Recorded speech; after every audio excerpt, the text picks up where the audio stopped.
Hey, what's up mga kabowlers? Maligayang pagbabalik sa aking channel. Halina't pag-usapan natin ang balitang Draymond Green sa Lakers gusto na. Stephen Curry nagsalita na sa Golden State Warriors. Tara na't pag-usapan natin yan dito sa Basketball Hot Shots.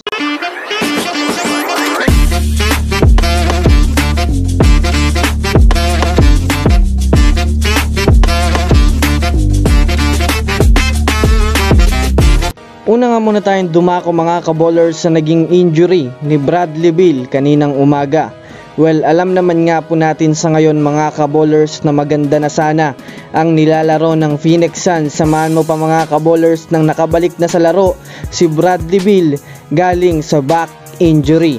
Ngunit may isa nga pong hindi magandang nangyari na naman kay Bradley Beal matapos magtamo ng injury kanina sa laro kontra sa kupunan ng New York Knicks.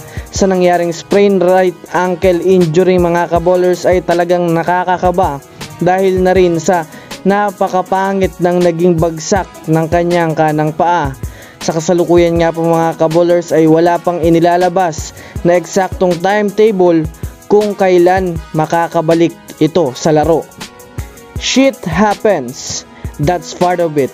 Yan naman ang naging pahayag ni Kevin Durant sa nangyari dito sa kanyang kakampi na si Bradley Beal. Naniniwala naman nga daw siya na makakabalik sila ng mas malakas pa.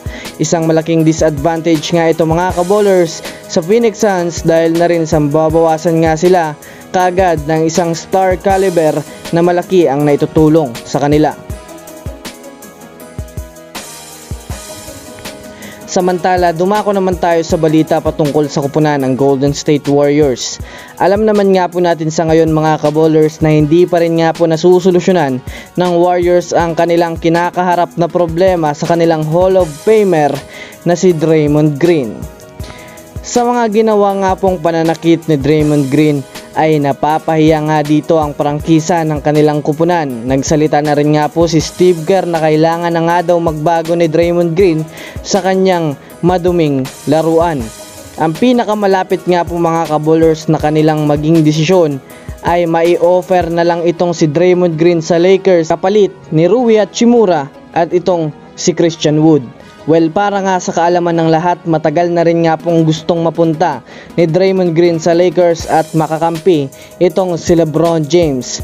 Sa ganyang pamamaraan nga mga kabowlers ay masusolusyonan ng Warriors ang kanilang problema sa big man. Samahan mo pa mga kabowlers na magkakaroon pa sila ng dagdag puwersa sa ilalim ng basket. Nga pala mga kabowlers, may sinabi nga po itong si Stephen Curry sa kanyang kupunan na gusto nga daw nito mga kabowlers na maging realistic contender sila muli.